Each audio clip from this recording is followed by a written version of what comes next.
We are about to embark on the 13-day Manaslu Circuit trek here in the beautiful Himalayas of Nepal. Everywhere we look, there's just amazing views. I love the Himalayas. We both did not train to carry this much weight. Honestly, guys, I'm a little bit worried about Liz. Feeling that thin air. This is our third time back to this country because we love it that much. So unlike the other treks we've done in Nepal, this one's actually in a restricted zone and a guide is required. So it's our first time ever using a guide for a trek in Nepal, which we'll introduce you to him soon. We're really excited. It's supposed to go through monasteries. We're going to be experiencing Tibetan culture. We'll also go up a high mountain pass that's about 5160 meters. So a lot of these treks are all framed as 13 days, but the first and the last day are just travel to and from Kathmandu days, and I understand why. It was literally an 11-hour bus journey yesterday. We are now just about to leave Macha Kola and embark on our first trekking day here.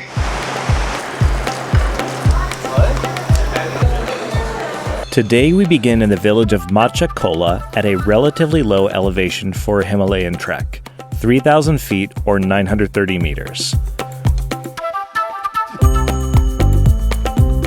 Over these first few days of the trek, we follow the Budi Gandaki River, climbing up and down the valley with a gradual but steady overall gain. Our goal for today is to trek to the village of Jagat, which is approximately 10.5 miles, with a total elevation gain of about 3,000 feet. We are at our first stop of the day, which is called Tato Pani, which means hot spring. And it is actually a hot spring, as you can feel right here. Wow. Isn't that nice? Yeah, really cool. As we climb up the valley, hills rise sharply on both sides of us, with countless waterfalls cascading down, some of them pouring right onto the trail.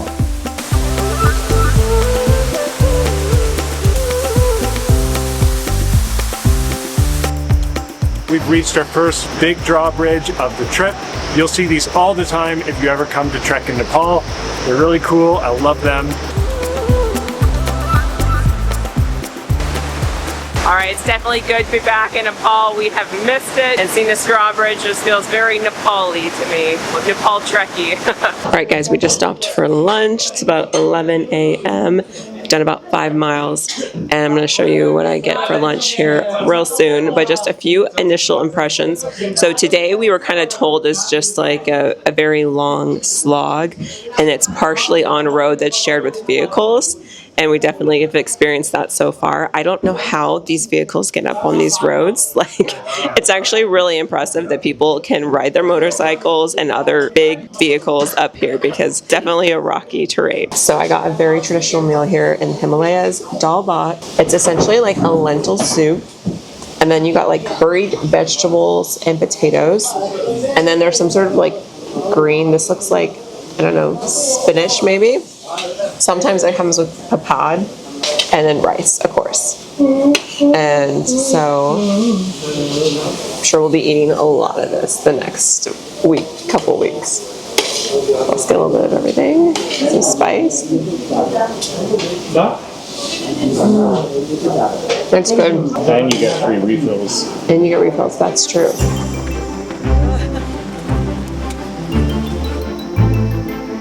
The rest of the afternoon we spent befriending farm animals, some being more friendly than others.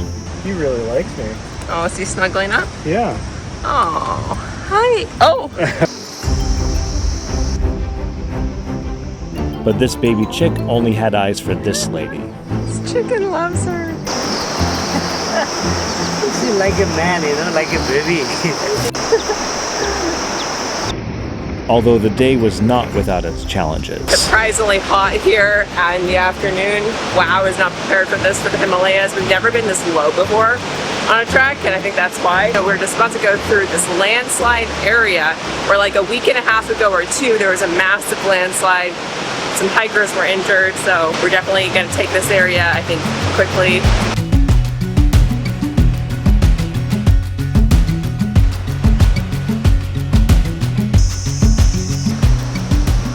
All right, guys, so we're crossing this like infamous bridge that is like hooked into the rock on the side of a cliff.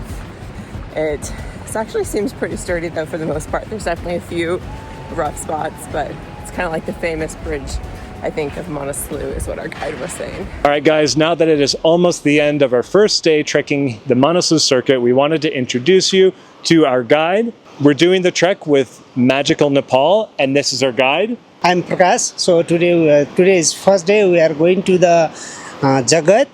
So we are very close in Jagat. And how long have you been doing trekking? Guiding? Guiding almost 17 years. So Manaslu, this is like 15 times I'm doing. And you said earlier that a lot of your family does guiding as well? Yes, so all my families who can do it, they are all doing trekking guide. All right, well, we're almost at Jagat, and that will be the end of day one. All right, we made it to our place in Jagat. Here is our room. Very basic accommodations, but it's really nice. And we do have hot showers, which we're definitely going to take advantage of because we got so sweaty. Anyway, we're going to go check out a little church and then go to dinner.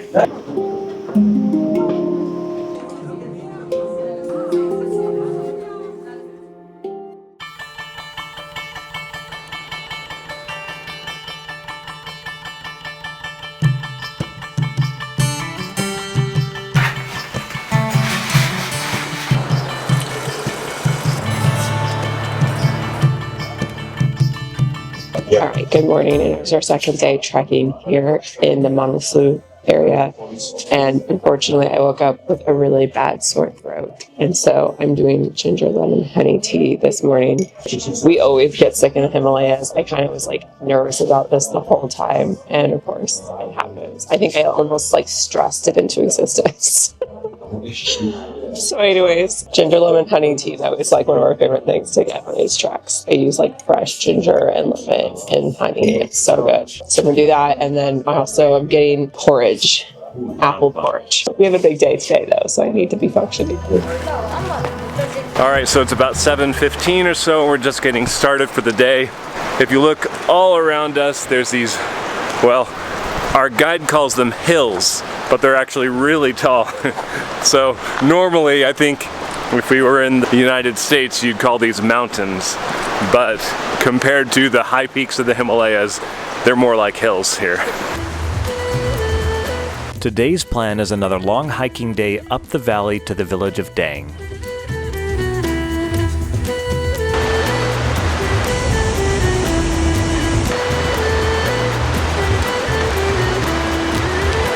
It really hit me as I'm crossing that bridge that I am in Nepal trekking again. Me and Alex have been fantasizing about this for years. One of our first series ever on this channel is us hiking the 3 high passes in Everest Basecamp trek. Feel free to go check it out, but I will warn you, it was early on in our video creation experience and is definitely rough, but we love Nepal and it just feels so nice to be back. All right, today is a gorgeous day on the trek. We were told that the first 3 days of this trek aren't very interesting, but this is gorgeous. We're getting our first look at a high peak here. This is Sringi. It's about 7,100 meters, which is interesting because it's still nowhere near Everest or any of the other 8,000 meter peaks, but it's still higher than anything outside of the Himalayas.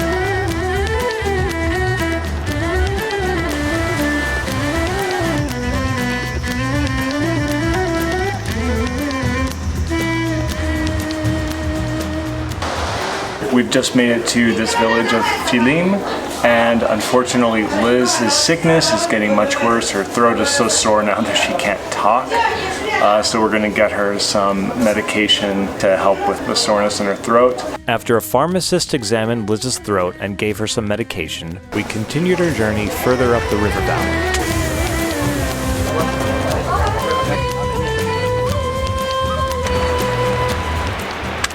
We've seen so many waterfalls in this area. Here there's this massive cliff and it's just shooting out. It's just been waterfall after waterfall after waterfall.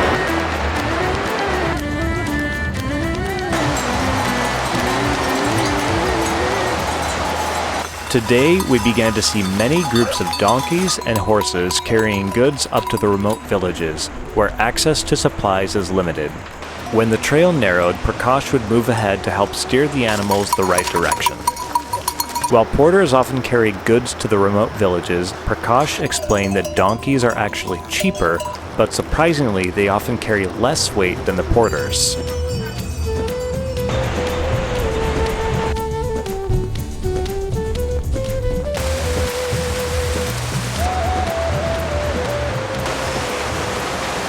All right, we are in the town of Deng. Oh man, we're tired. That was a hard day. It was about 11 and a half miles and 3,700 feet of gain. It was a lot of up and down because we really didn't gain that much overall. So it was just up and down, up and down, and up and down. I am tired. We both did not train to carry this much weight. So Way too much. It's really killing us. yeah, so our shoulders are really sore. Liz is not feeling well. That's why she hasn't been on camera much today. Her sickness is getting worse. Yeah, all we can do is just try and rest and recover. Liz is still really sick. The cold transferred from just the sore throat to now lots of nasal decongestion. Lots of nasal congestion and clearly some brain fog. We're hoping Alex doesn't get sick because we're starting to get to higher altitudes today. But we do have this thing that we didn't have on our previous 2 treks, which is a pulse oximeter or something like that. So it tells you how much oxygen saturation you have. And so I kind of wanted to start now since we're still pretty low and to just do a baseline of where we're both at in terms of pulse and oxygen saturation. Just take a minute here. Okay, so my pulse is at 58, oxygen saturation is at 95. So that's pretty good. Well, let's see what is 54 and 99. Yeah, that tracks. Oxygen saturation 99 for Liz, 95 for me. His genetics suck when it comes to acclimatization. Yeah. This has actually been a pretty nice tea house. We actually have a normal Western style flushing toilet, which is I've never seen on a trek before, so that's kind of crazy. And then the dining area is actually really nice too. So I think out of all the tea houses we've stayed so far, this one's actually been my favorite. All right, guys, we're gonna go pack up and then have some brekkie and then hit the trail. Today is the day with the most total elevation gain of the entire trek, up to the village of Namrung. Lots of stairs. Unfortunately, we set out around the same time as everyone else, including a group of runners participating in the Manaslu trail race.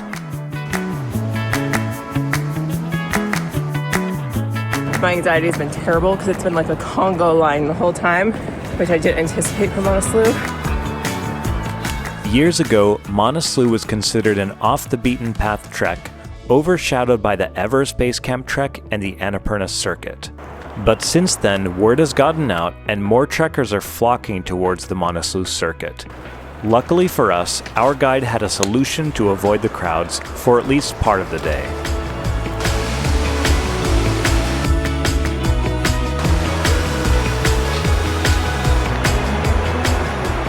Alright, our guide took us off the main path because my anxiety with people was so bad. So we've had this trail to ourselves, this little side trail, which is nice.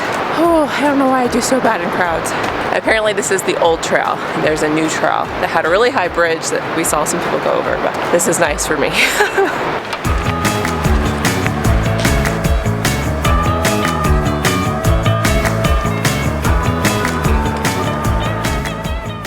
We're walking along the edge of a cliff right now. It's a really, really sharp drop, and then it's about 1,000 feet or so down to the water. It's absolutely crazy. Alright, we're starting to see the Himalayas on multiple sides, which means I think we're starting to get to the heart of it, which is exciting.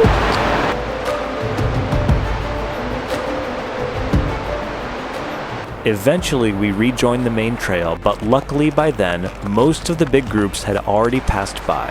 It should be noted that most trekkers hire porters to carry their gear, but we chose not to, which, in hindsight, might not have been the best decision, especially given all of our camera equipment weighing us down. Our guide was telling us about this honey. You can kind of see it there. It's like these little honeycombs in the rock there, and it makes you drunk. They call it mad honey.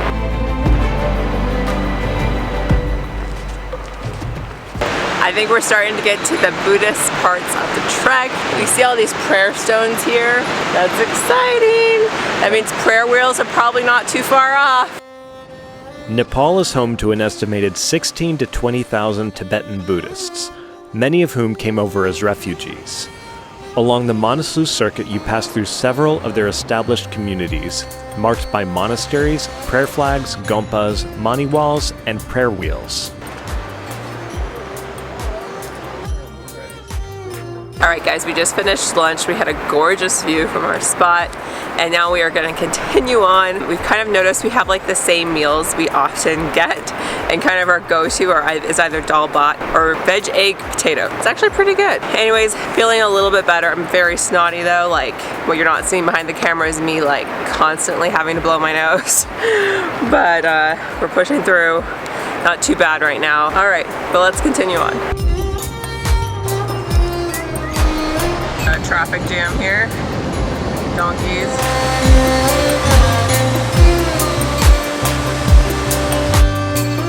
Throughout the afternoon, we continued our relentless climbing. Our journey brought us past more iconic features of Tibetan Buddhist culture, as well as bridges, donkey caravans. He's been having a hard day. I know, he's hurt. Oh, he's running. He's running. Donkey. You don't want the apple?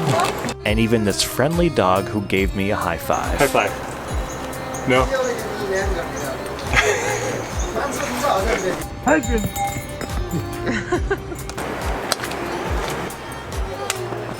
All right, guys, we made it to Namrung, and it was a very intense day. We gained like 4,600 feet, but we're actually feeling surprisingly okay. I mean, I'm a snotty mess for sure, but I'm really excited because Prakash hooked us up with a really nice accommodation. It's this cute little colorful house. We even have a bathroom, which is very rare for these things, and it's a sit-down Western toilet even. This is what a nice tea house looks like.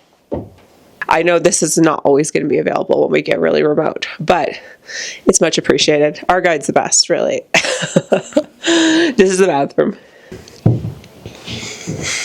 Oh, there's a sink. What? There's a shower. Wait, what? That's probably not hot, but there's a shower. Okay, yeah, I think maybe we have to go somewhere else. Does this work? Oh, that's perfect. Wow, okay. There's a toilet that even looks like it flushes. What? Guys, look at this view outside our window. On one side, mountain. Other side, some sort of church stupa thing. It will focus. There we go. Isn't that cool? Mountain stupa. Mountain stupa. We ended the night warming up in the tea house before heading to bed. It got really cold really fast. Well, to say today didn't go well is an understatement. I mean, last night, so out of it. I couldn't sleep because I was too congested the whole night. I don't remember the last time I've ever been this congested, which is terrible when you're going up to high altitude because you already can't breathe well at high altitude. So I slept maybe 3 hours at most, and I'm feeling pretty terrible. We decided to start later because I was going to try to rest as much as possible, but I'm too stuffy to even lie down. It's just so bad. Honestly, we're not so sure if we're going to be able to do this with how sick Liz is.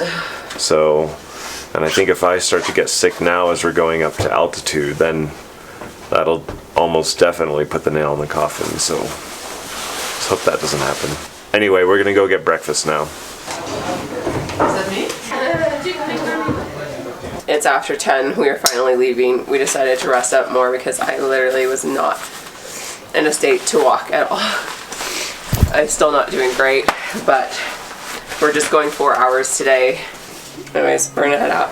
With Liz being so sick, the guide decided to set a less ambitious goal for the day to the village of Lo. It's normally a 4-hour trek, but in her condition, this day turned into a much bigger challenge. We quickly realized that we wouldn't make it to the next village if she continued to carry her pack. So we redistributed some of her weight to myself and the guide. Honestly, guys, I'm a little bit worried about Liz. She's really not feeling well. she's not really able to hike very fast. I really hope we can actually push through this. But with the way she's feeling now, I wonder if we're gonna have to call it early. Eventually, Prakash just took Liz's entire backpack. You're awesome. Look at this. Oh my goodness. Wow, we had the best guide. Even with her unburdened, progress was slow, and she often had to just collapse right onto the side of the trail. Then, out of nowhere, something exciting and unexpected caught our attention. Guys, there's some macaques ahead. I did not expect to see them up this high. We're almost 9,000 feet, I think. Let's see. Don't run away, guys. That was exciting. Guide literally has my bag though. I'm blowing my nose every 30 seconds. I feel terrible, but at least we saw some monkeys.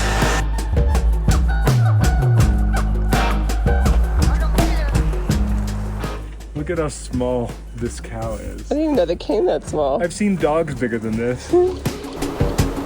So you always walk to the left of all these prayer stones. So even if it's out of the way, you gotta detour around because it's part of their culture. Just came across a bunch of monkeys again. What? Oh, they're so cute. It's awesome. Found our first prayer wheels of the trip.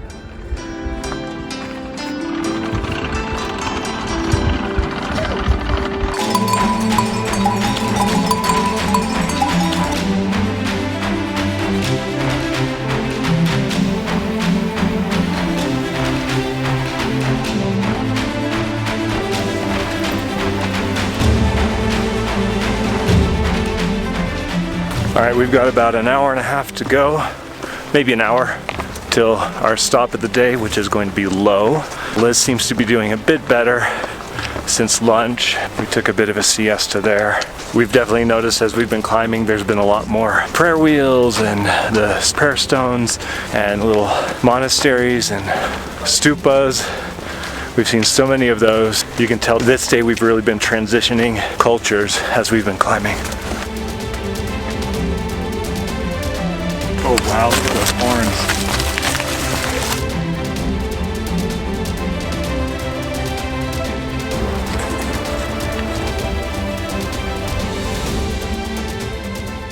We're getting our first peak at Manaslu. It's way up over there. This is the high point, or one of the high points that we'll see on the trek. I think it's about 26,500 feet or something like that. So really, really high, over 8,000 meters.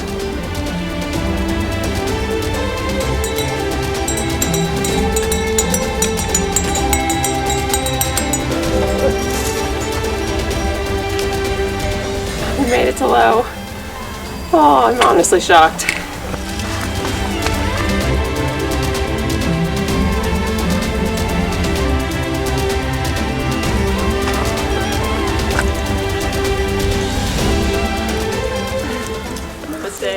All right, guys, so we made it to our place here in Low. Our guide has been really awesome in getting us the best places possible. Like, we've got a plug here and our own private bathroom, which if you've been to Nepal in the trekking areas, you would know that's actually quite uncommon, especially now that we're up this high. We're at about 10,500 feet. Finding plugs this far into a trek is just, you just don't see that very often. So this is awesome.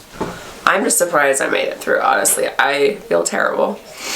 But it got better after lunch a little bit because I took a little nap. Literally just on the floor in the tea house. But anyways, I am gonna try to sleep a lot tonight and hopefully I'll feel better tomorrow.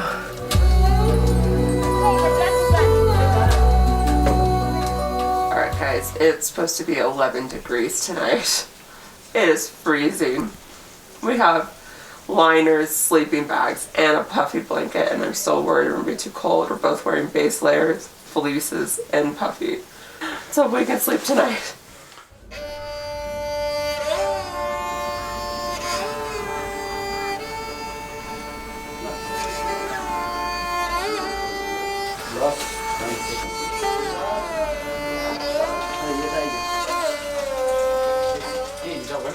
Alright Alright guys, today is day 5. We're in the village of Lo, and I'm feeling much better. We're sitting in the tea house having some tea. Very fitting. I really like this tea house. You can tell it's like family run. I love it. Anyways, you can tell my nose is still really raw and chapped, but I'm feeling a lot better than yesterday. I slept a ton, which I think helped amazingly, so feeling more hopeful about finishing this thing. Definitely yesterday, the guide I could tell was thinking this is not gonna happen. It's only a 3 to 5 hour hike today, so it shouldn't be too bad. I think we're gonna detour to a monastery first thing here in the morning. That should be pretty close, and then it's 3 to 5 hours from there. We want to show how good your food is.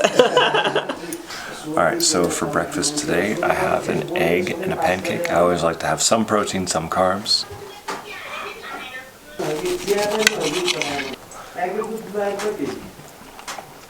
It's really good. It's really dense, which is interesting.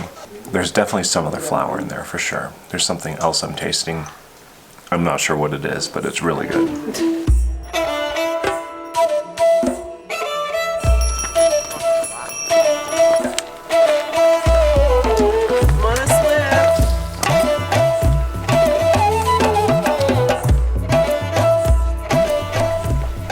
We've made a small detour over to the Rebum Monastery, just outside of the village here that we stayed in last night.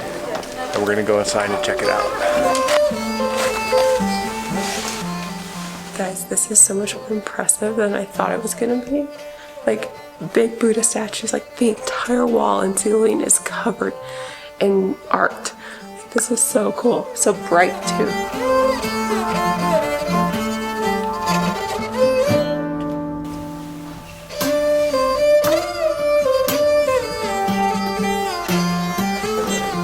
Within the Rebum Monastery complex is a monastic school where children learn Buddhist teachings surrounded by the Himalayas.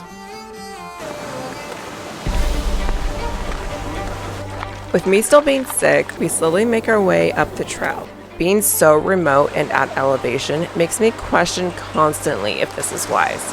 It is amazing that something simple like the common cold suddenly feels so severe in these conditions. Frozen. We've constantly chosen adventure over comfort, but in these situations, a nice stable life suddenly sounds very appealing. But it's amazing how quickly these feelings change as soon as we start seeing more and more of the high Himalayas. We just got to the town of Siala, and there are like 360-degree mountain views all around. It's gorgeous.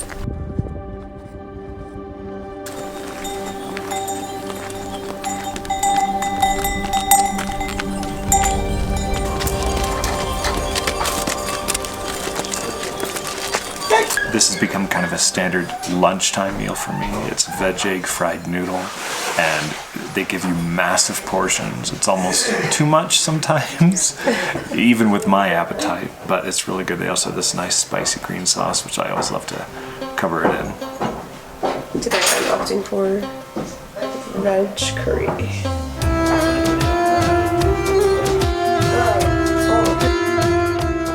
Today, the mountain views just keep getting better and better. When people ask why we keep returning to trek in Nepal, it's hard to put it into words. It's not just the massive peaks that you can only find in the Himalayas. It's the combination of the culture, villages, drawbridges, animals, and the incredibly friendly people.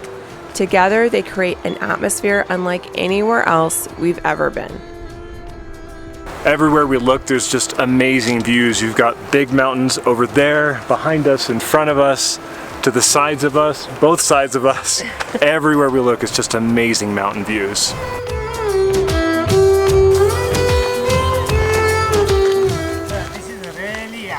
These are yaks? Yeah. All right, guys, we just spotted our first yaks of the trip, which is exciting. They're essentially big, shaggy cows with big horns. That one turned to look at you. Are you offended that I compared you to a cow? Look at those horns though, just beautiful horns.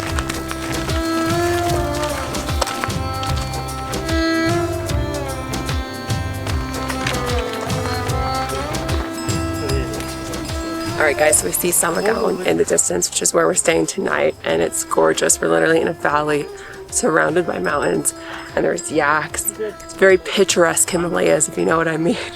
But apparently Samagaun's a big town. Like, this is our 5th day hiking out here. Like, we're really remote, but there's a big school, and there's like a town full of people who live here.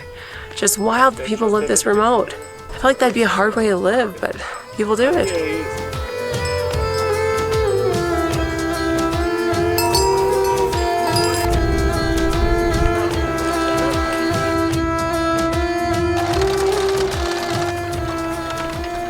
Here's our tea house. We're in the village of Samagaun. And this is our view. What? I know, that's wild, right? And this is the view from the other window. Hey, look at this. We made it to our tea house, and I am not dead. Yeah, I'm so glad she's feeling better because I was really worried we're gonna have to bail, but Yeah. It's funny, people kept saying that, like they were surprised to see us here, because like you know you meet people on the trail, and they were, after seeing me yesterday morning, everyone I think thought I was going to be done for, but here I am. We have a nice tea house. Honestly, our guide is awesome. He always tries to find us a place that has a plug, and yet again we have a plug in the room. That's like one of the big benefits I feel like of having a guide. here we've got pulse oximeter. Mine is at 86%, which is not good. Oh gosh. I feel totally fine. Let's see you. I'm 91. So we're both a little low. Definitely need to rest a lot here, and we will have an acclimatization day here tomorrow as well. We'll be hiking up to a gompa, so that should help us acclimatize. Anyway, I think we're going to go hang out until dinner. Before calling it a night, we had one more task to complete. I'm doing laundry, but the water's freezing, so my hands are like ice cold. Like, look at it, they're so red. Look how filthy the water is, though. Wow. This is mostly like not even very dirty things. It's wild.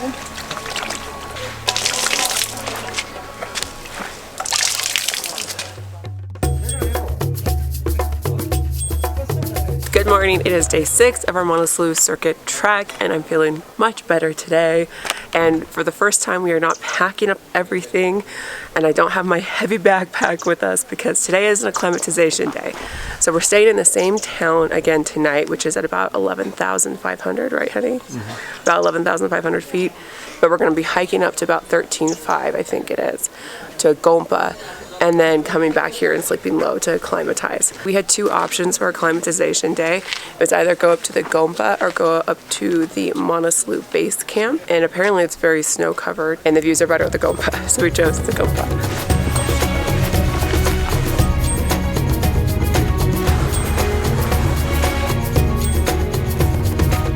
All right, it's a gorgeous day here. Not a cloud in the sky, 360-degree mountain views.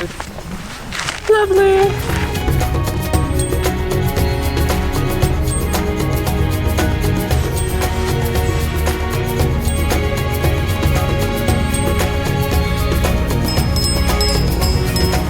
We're approaching 12,000 feet and starting to definitely feel the effects of the thin air. Since the very first time that I experienced high altitude, when we attempted to climb on Mount Adams in Washington State, must have been about 13 years ago or so. The effects feel very similar. Start to feel my heart beat really hard, and I can feel it everywhere in my body. It's an interesting effect. How are you feeling? I'm really feeling that shortness of breath. That's good.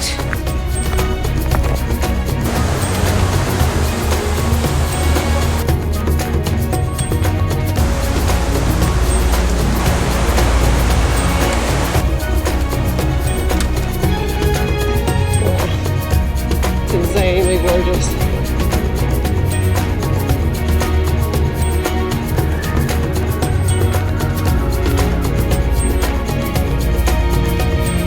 The views are insane today.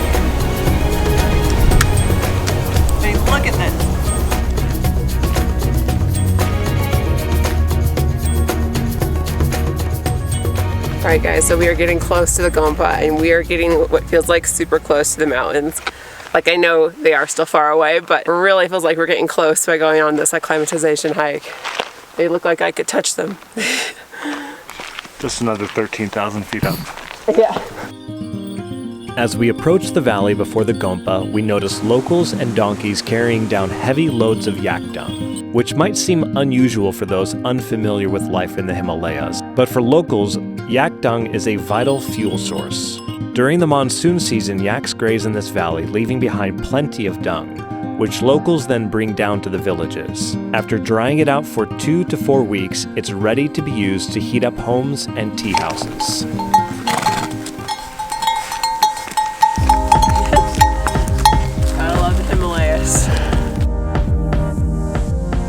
The views around here are incredible, definitely the best of the trip. Just everywhere around us, just big mountains covered in snow. Manaslu, this one's Manaslu? The big one, yeah. Wow. Really high. Look at this.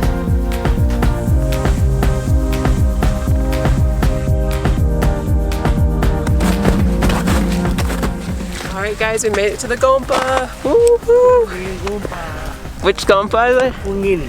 Okay. Ungin. Yay. It was about 4.5 miles and we're about 13.5. Good acclimatization. We'll sleep back down at 11.5. Hopefully this helps. No headache for me. Any headache for you? Nope, not at all. Sweet.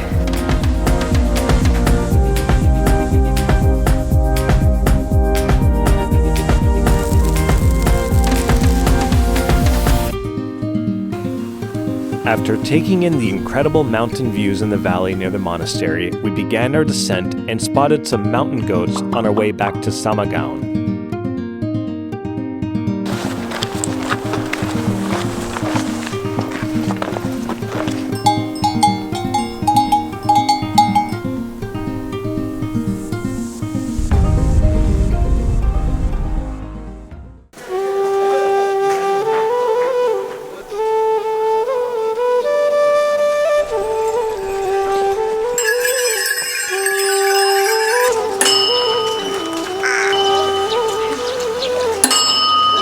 It is day 8 of our trek, and we are leaving the town of Samagaun and heading to another village called Samdo. It's about 1,000 feet higher than where we're at right now, so we're just going up a little bit slowly just to make sure we're well acclimatized. Our acclimatization is really good. I was at 90% oxygen this morning. Last night it was 86, so I'm definitely acclimatizing pretty well.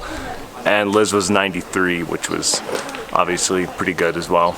We're at a checkpoint right now, getting all the paperwork checked out, then we're gonna go to a lake and then over to Samdo. Let's get going. Today's hike from Samagaun to Samdo should take about 3 to 4 hours. In the Himalayas, trekking days are more often measured in time rather than distance, as the altitude and total elevation gain make even short distances challenging.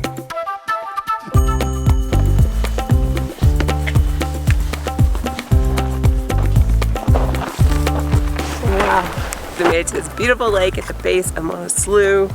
As you can see, it's like turquoise, just like a gorgeous alpine lake. I was looking at the height of Manaslu from here.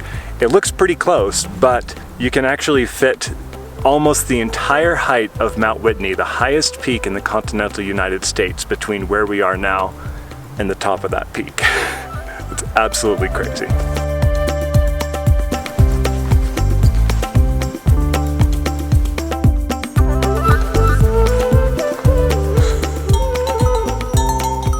Alright guys, so we saw on the map that this is the longest Mani wall on the Manaslu trek, and I can definitely see that. It is the longest we've passed. So many prayer stones.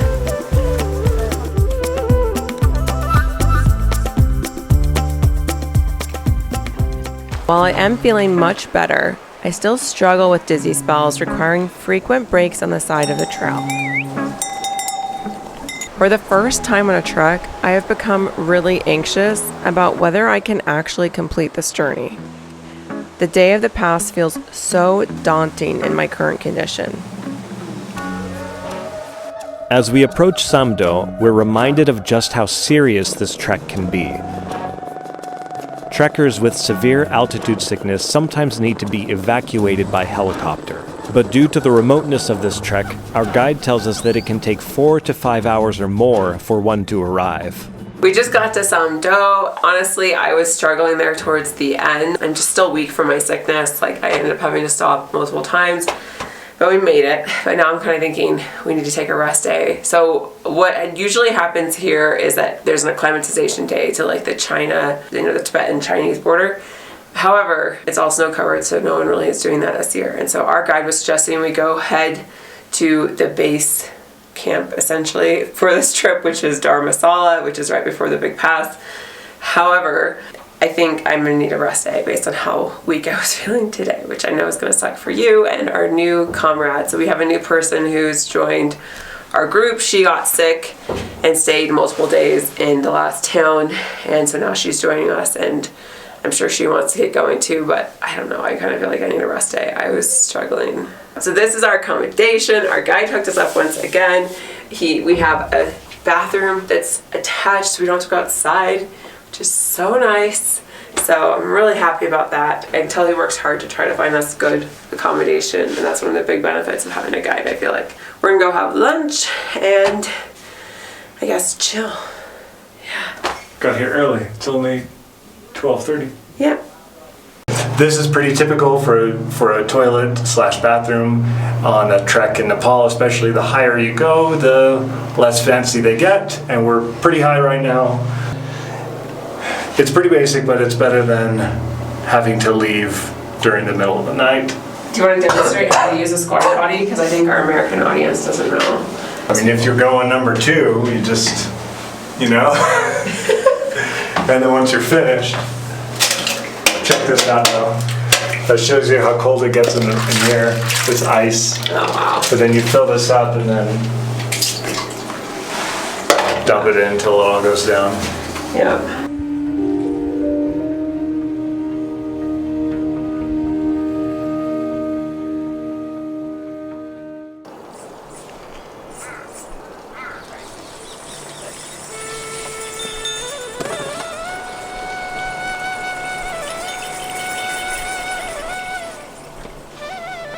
Alright guys, it is a couple of days later.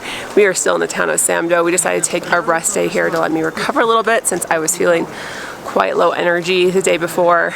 We just did a little acclimatization hike up a hill here in town, but we are now heading off to Dharmasala. Unfortunately, Alex is feeling sick this morning. Like he's starting to get the sore throat, like how my sickness started. All we can do is try the best we can. So let's get going. We're all a little bit sick, but... It's the last day before the pass. The plan is to gain 2,000 feet in about 4 miles to Dharmasala, more of a base camp than an actual village.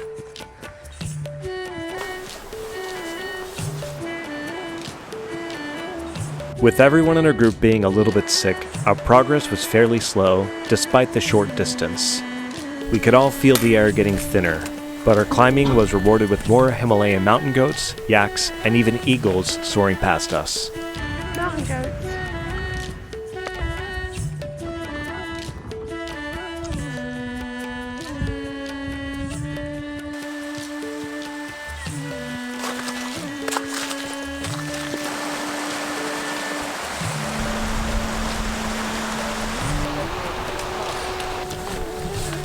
How's the air up here?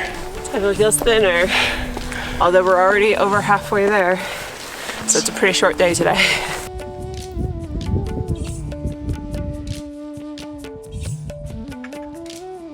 All right, we just hit 14,000 feet and I'm feeling pretty good. It's exciting. And look at how beautiful this is. This is insane. We're just up in the mountains.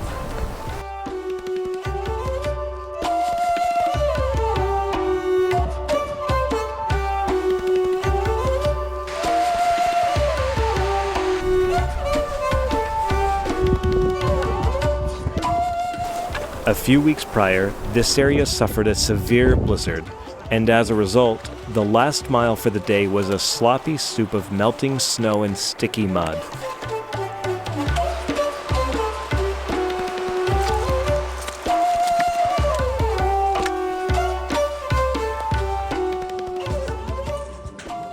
guys, we just got to Dharmasala, and this is the tea house here. They don't have a ton of tea house space, so they have us in beds back to back. I know this might sound like a bit of a diva, but this was one of the things I was most stressed out about for this whole trek. When I heard that they had shared rooms. Like, I do not do dorms. I am such a light sleeper. I hear every single bit of noise. I even struggle with campgrounds. If I have to have my sound machine because I will hear every little bit of noise. So I'm very nervous about this. I'm just hoping our group's okay with my sound machine. Let's just look. Dharmasala had by far the most basic accommodations of the trek. It seems like the infrastructure isn't able to keep up with the growing number of trekkers coming to Manaslu each year. Unfortunately, that means the guides and sometimes even trekkers need to sleep in tents, which doesn't sound that bad, but given the overnight temperatures, which sometimes reach -15 Celsius, sleeping in those tents is almost unbearable. Since we got to Dharmasala so early, we decided to do a small acclimatization hike up a hill, giving us a better view of the surroundings. But on our way back down, we saw yet another helicopter rescue, a chilling reminder of just how quickly things can go wrong up here.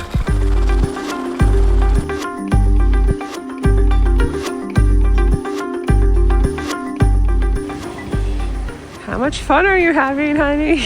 It's gotta be like, what, -10?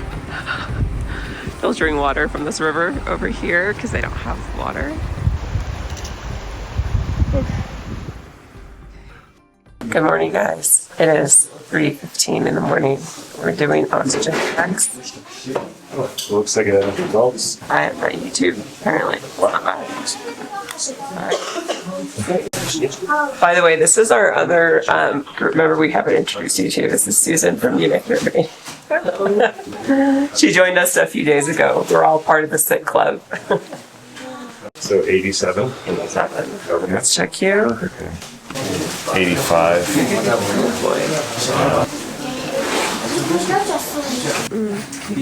All right, guys, it's just after 4 in the morning, and we are officially heading up Larke Pass now.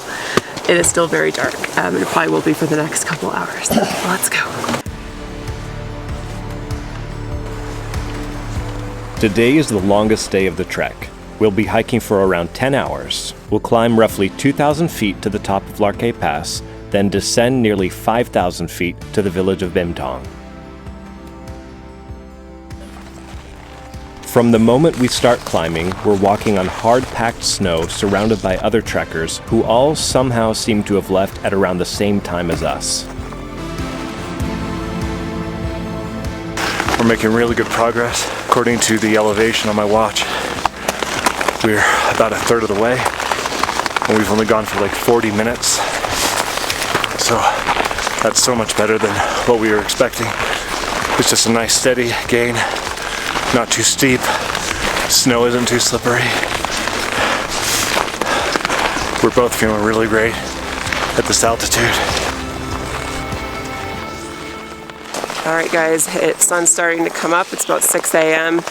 and we're about 40% of the way miles-wise, but more than halfway elevation-wise. We're over 16,000 feet now. Oh, we're over 16,000 feet right now. Definitely feeling a little bit nauseous. It's kind of been hard because there's been just a Congo line of people, and so it's been hard to take a break and like drink water and stuff. That's been unfortunate, but looks like maybe the Congo line's starting to end here-ish soon. Actually, no, I think they just keep coming up. All right, let's push on, guys.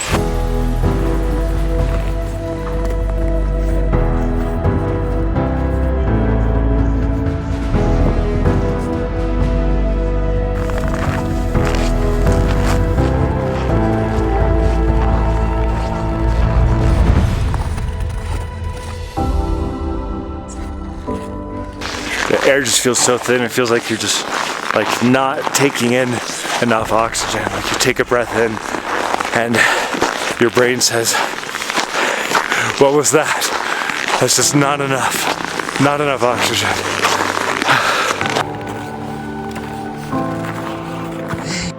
We make good progress in the early morning, and it feels like we will reach the pass in no time.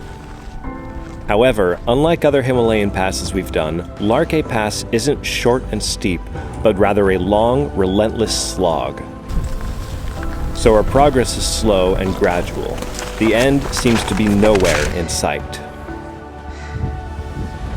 How goes it? Feeling that thin air.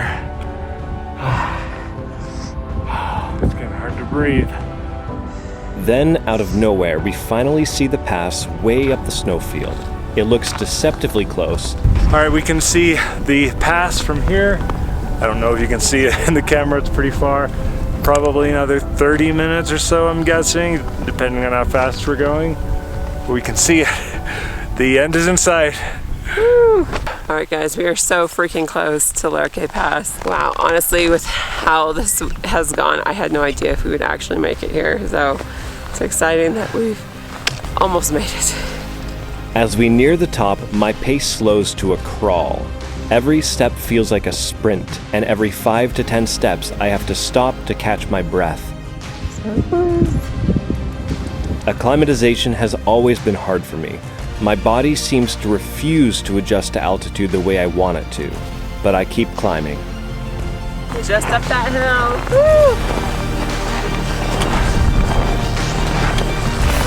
There it is. We made it, guys. Woo. We made it. Wow. That was hard. That was a lot harder than I expected. That last push just kept going on forever. We made it. Congrats. You gotta officially go over there and get your photo.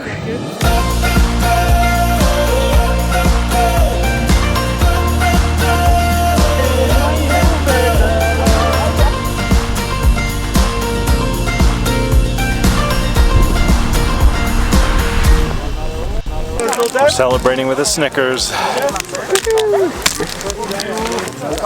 It's frozen.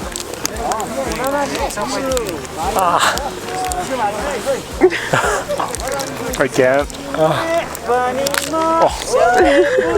Wow. I might break a tooth. All right, guys, we started making the descent down Larke Pass, and we're rocking micro spikes. We packed these. We didn't use them on the way up, but on the way down, I think they've come in handy so far. So glad we have them. Oh, I'm out of breath. Yeah, I think we're all ready to get down. This is what happens when you don't shower in days and you sweat. Yeah.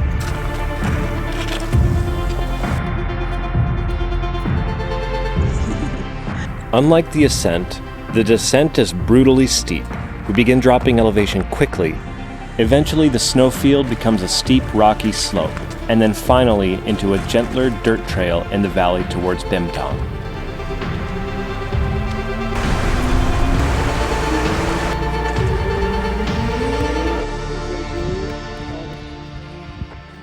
Alright guys, we just made the town of Bimtong, and as you can see, our accommodations have improved since yesterday. We have our own room. Beds actually feel pretty comfortable, so, and I think we're gonna go have a hot shower because they have a gas shower here, which we've learned is what you want here because it gets actually decently hot, so yay! Hopefully less smelly versions of us will be seen soon, although our clothes are filthy, so don't know. I've got one set of clean clothes. Oh, of course you do. Alex has this thing where he just keeps wearing his dirty clothes over and over again. And then he'll like have like for the last day a clean pair of clothes. Well, I've only worn these clothes after I've showered. So they're not like fresh, but they're like gently used and not stinky. Whereas all my clothes have been heavily used. Alright guys, we'll catch you up tomorrow for our final trekking day.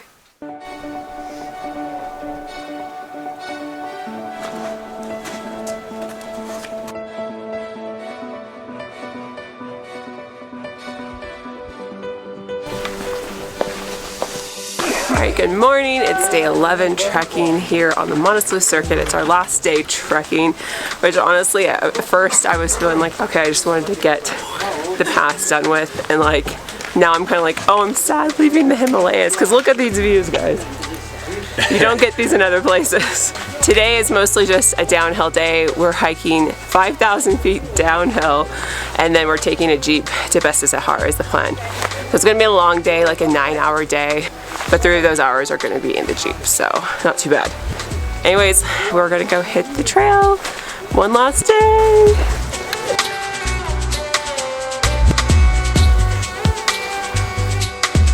Alright guys, we are just leaving the Manaslu Conservation Area and entering the Annapurna Conservation Area, which before we did this trek we actually didn't know. You actually go on part of the Annapurna Circuit, which we did back in 2016, so I wonder if we're going to see some familiar stuff, maybe.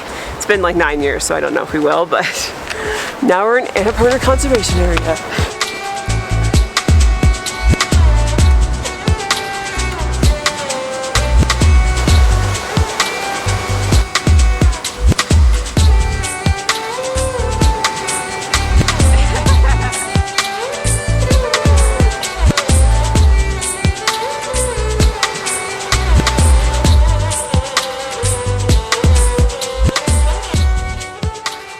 As we're descending the Himalayas, catching our last glimpse of the high peaks, we're already thinking about our next trip here.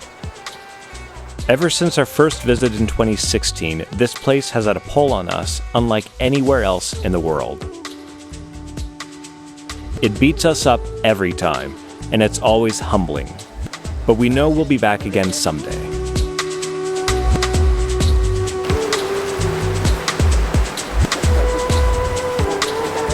Alright guys, so we just had lunch. There's evergreens everywhere, which I don't picture Nepal having evergreens, so it's funny seeing evergreens everywhere.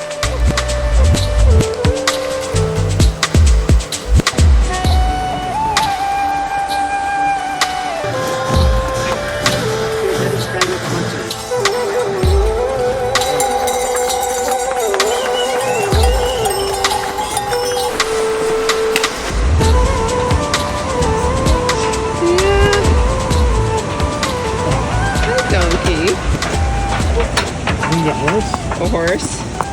Wow. Look at you. He's like, I belong to you guys now, right? Look at you.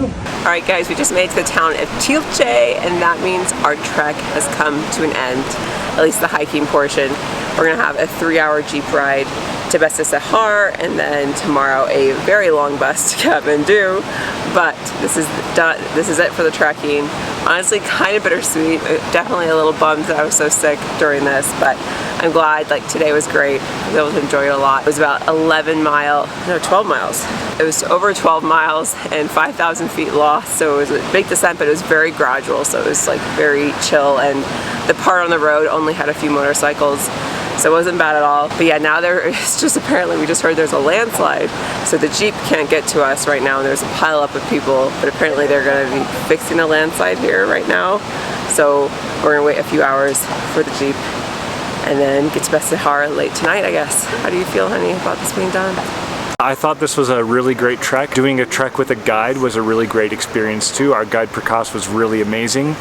Yeah, I mean, it's just great to be back in the Himalayas. It's one of my favorite places. It's why we've been back to Nepal now 3 times, and I think in the future we'll probably come back again, because I feel like you can't get views like this anywhere else. It's just such a unique place. It's such an amazing place, and I'm glad we did it. Definitely, if you're looking to trek in Nepal, check out Magical Nepal. We'll have it linked down below. Alright guys, thank you for watching. If you're not subscribed, please subscribe. It helps support our channel, and give it a like. That also helps support us. And we also have other ways you can support us, like on Patreon. And thanks for watching. Bye!